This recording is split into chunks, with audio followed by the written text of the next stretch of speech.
नमस्कार दोस्तों, आइए जानते हैं बिहार की सभी छोटी बड़ी खबरें सिर्फ 20 मिनट में। पर उससे पहले आप ये वीडियो कहां से देख रहे हैं, कमेंट में जरूर बताएं और वीडियो को लाइक, चैनल को सब्सक्राइब जरूर करें। गांव में रहने वाली महिलाओं के लिए बड़ी खबर है। अब उन्हें घर बैठे ही रोजगार का अवसर मिलेगा। हर महीने 7,000 रुपए कमाने का मौका मिलेगा। बीमा सखी योजना के तहत ग्रामीण महिलाओं को ट्रेनिंग दी जाती है और उन्हें LIC एजेंट के रूप में नौकरी दी जाती है और वेतन 7,000 रुपए महीना दिया जाता है।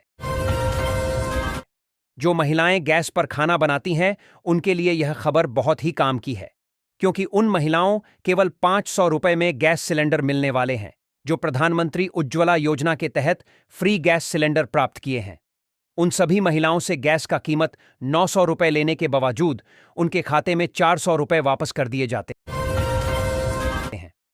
अब प्रधानमंत्री आवास योजना के तहत सभी लोगों पक्के मकान मिलेंगे, चाहे वह शहर में रहते हो या गांव में।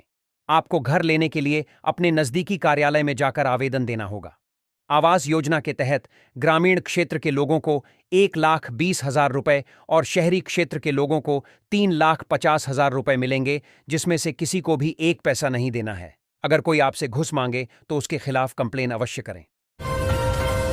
बैंक में काम कर रहे कर्मचारियों के लिए बड़ी खुशखबरी। आप सभी को बता दें कि अब सप्ताह में केवल 5 दिन ही बैंकों में काम करने होंगे। शनिवार और रविवार सप्ताह में 2 दिन बैंक बंद रहेंगे। सरकार के द्वारा बिजली बिल संबंधित एक नया अपडेट जारी किया गया, जिसके मुताबिक सरकार आप ऐसे लोगों को बिजली बिल माफ करने वाली है जो गरीबी रेखा के नीचे जीवन यापन करते हैं, जिनके पास बिजली का बिल चुकाने का पैसा नहीं है। ऐसे में गवर्नमेंट के माध्यम से बिजली माफी पर लिस्ट जारी कर दिया गया, जिनमें उन लोगों के नाम शामिल है जिनका बिजली बिल माफ किया जाएगा। इस योजना के तहत 50,000 रुपए तक बकाया बिल माफ होगा।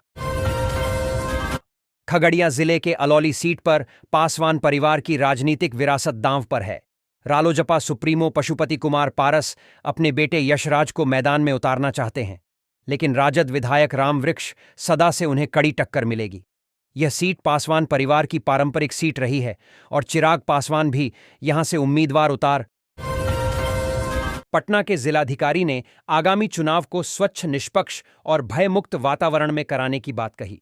उन्होंने राजनीतिक दलों के प्रतिनिधियों से निर्वाचन आयोग के दिशा निर्देशों का पालन करने का आग्रह किया। मतदान केंद्रों पर उचित व्यवस्था, प्रचार सामग्रियों की निगरानी और आदर्श आचार संहिता का सख्ती से पालन सुनिश्चित करने पर जोर दिया गया।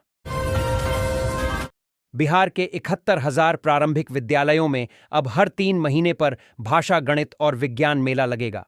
प्राथमिक शिक्षा निदेशक ने इस बारे में निर्देश जारी किए हैं। पहली से 5वीं कक्षा तक के बच्चे भाषा और गणित पर आधारित TLM का निर्माण करेंगे। कक्षा 6 से 8 तक के बच्चों के लिए विज्ञान और गणित मेला होगा। पटना और आसपास के इलाकों में मौसम बदल रहा है, जिससे सुबह शाम गुलाबी ठंड का एहसास हो रहा है। मौसम विज्ञान केंद्र पटना ने 12 जिलों में गरज के साथ बारिश की चेतावनी जारी की है। पटना में बादल छाए रहने और हल्की बारिश की संभावना है। पिछले 24 घंटों में किशनगंज में सबसे ज्यादा बारिश हुई, जबकि राजगीर में अधिकतम तापमान दर्ज किया गया। गया जंक्शन पर सुरक्षा बढ़ाने के लिए ड्रोन से निगरानी शुरू की गई है। रेलवे सुरक्षा बल RPF ने यह पहल की है, जिसके तहत स्टेशन परिसर और आसपास के क्षेत्रों की लाइव निगरानी की जा रही है। इस हाईटेक पहरे से संदिग्ध गतिविधियों पर नजर रखी जाएगी और यात्रियों की सुरक्षा सुनिश्चित की जाएगी।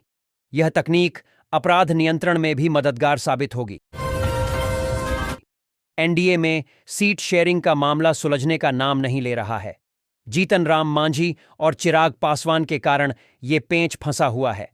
इस बीच केंद्रीय मंत्री जीतन राम मांझी ने प्रेशर बनाना शुरू कर दिया है। इससे बीजेपी की मुश्किल बढ़ गई है। अक्टूबर 2025 को जीतन राम मांझी ने X पर पोस्ट कर इशारों इशारों में बड़ी बात कह दी। बिहार विधानसभा चुनाव के लिए नामांकन 10 अक्टूबर 2025 से शुरू होगा। इससे पहले लोक जनशक्ति पार्टी रामविलास के राष्ट्रीय अध्यक्ष और केंद्रीय मंत्री चिराग पासवान ने यह स्पष्ट कर दिया है कि उनकी पार्टी 36 से कम सीटों पर बात नहीं मानेगी। यह दावा सूत्रों ने किया है। सूत्रों के अनुसार भारतीय जनता पार्टी ने लोजपा, रा, के लिए 8 सीटों की पुष्टि कर दी है। वह 8 सीटें गोविंदगंज, हिसुआ, राजापाकड़, ब्रह्मपुर, बोधगया, सिकंदरा, मखदूमपुर और जहानाबाद है। बिहार चुनाव के बीच भोजपुरी सुपरस्टार पवन सिंह और उनकी पत्नी ज्योत सिंह के बीच चल रहे विवाद ने तूल पकड़ लिया है। पत्नी द्वारा लगाए गए आरोपों पर सफाई देने के लिए पावर स्टार पवन सिंह पहली बार सामने आए और कई बड़े बयान दिए। उन्होंने यह भी दावा कर दिया कि ज्योति सिंह यह सब ड्रामा विधायक बनने के लिए कर रही हैं। केंद्रीय मंत्री चिराग पासवान के बहनोई अरुण भारती 2025 का बिहार विधानसभा का चुनाव लड़ सकते हैं। सूत्रों की माने तो अरुण भारतीय सिकंदरा विधानसभा सीट या राजापाकड़ विधानसभा सीट से मैदान में उतर सकते हैं। इन दोनों में से किसी एक विधानसभा सीट से उन्हें लड़ाया जा सकता है। बिहार बीएड प्रवेश परीक्षा में आवेदन करने वाले कैंडिडेट्स का इंतजार खत्म हो गया है। बाबा साहेब भीमराव अंबेडकर विश्वविद्यालय की ओर से BRABU मुजफ्फरपुर की तरफ से बिहार CET 4 वर्षीय इंटीग्रेटेड बीएड प्रोग्राम के लिए एडमिट कार्ड जारी कर दिया गया है। राजद की ओर से कांग्रेस को 50 से 55 सीटों का प्रस्ताव देने की बात आ रही है, लेकिन कांग्रेस मोलभाव के मामले में इस बार थोड़ा सतर्क है। कांग्रेस इस बार न केवल सम्मानजनक सीटें चाह रही हैं, बल्कि उसने जीतने वाली सीटें भी मांगी हैं। समय था 1968 का, जब रामविलास पासवान उस समय बमुश्किल 22 साल के रहे होंगे। उन्हें पुलिस उपाधीक्षक DSP की नौकरी का ऑफर मिला था, लेकिन उन्होंने नौकरी नहीं की और 23 साल की उम्र में विधायक बन गए। अगर आप जियो यूजर हैं तो फिर खुश हो जाइए, क्योंकि देश की टॉप प्राइवेट टेलीकॉम कंपनी जियो दिवाली से पहले ही अपने प्रीपेड यूजर्स को दिवाली का तोहफा दे रही है। जी हां, दिवाली से पहले ही company festive recharge plan offer कर रही है। कंपनी का यह फेस्टिव रिचार्ज प्लान 349 रुपये का है। इस प्लान में न सिर्फ यूजर्स को कंपनी अनलिमिटेड डेटा दे रही है, बल्कि जियो गोल्ड के साथ कई सारे बेनिफिट्स भी दे रही है। चलिए जानते हैं इस प्लान में मिलने वाले बेनिफिट्स के बारे में। खगड़िया की राजनीति में 2 बहनों पूनम देवी यादव और कृष्णा कुमारी यादव का दबदबा है। पूनम देवी यादव खगड़िया सदर विधानसभा से चुनाव लड़ने की तैयारी में हैं, जबकि कृष्णा कुमारी यादव बेलदौर विधानसभा से चुनाव लड़ने की योजना बना रही हैं। पूनम देवी पहले जदयू से जुड़ी थीं, जबकि कृष्णा कुमारी राजद से चुनाव लड़ चुकी हैं। दोनों बहनों की राजनीतिक रणनीति पर सबकी निगाहें टिकी हुई हैं। मुजफ्फरपुर के BRA बिहार विश्वविद्यालय में PhD एडमिशन टेस्ट पैट को लेकर तैयारियां तेज हैं। परीक्षा में केवल शिक्षक ही निरीक्षण कार्य करेंगे, जिसके लिए कॉलेजों से शिक्षकों की सूची मांगी गई है। 14 अक्टूबर को होने वाली परीक्षा के लिए 6 केंद्र बनाए जाएंगे और पर्यवेक्षकों की संख्या भी बढ़ाई जाएगी। LS कॉलेज में विशेष जांच व्यवस्था होगी और जल्द ही एडमिट कार्ड जारी किए जाएंगे। पश्चिम चंपारण के नरकटियागंज में साइबर अपराधियों ने दाखिल खारिज के नाम पर भोले भाले किसानों को ठगना शुरू कर दिया है। वे फोन पर पैसे मांग रहे हैं और पैसे न देने पर आवेदन रद्द करने की धमकी दे रहे हैं। एक व्यवसायी और CO के ड्राइवर से भी पैसे मांगने की घटना सामने आई है।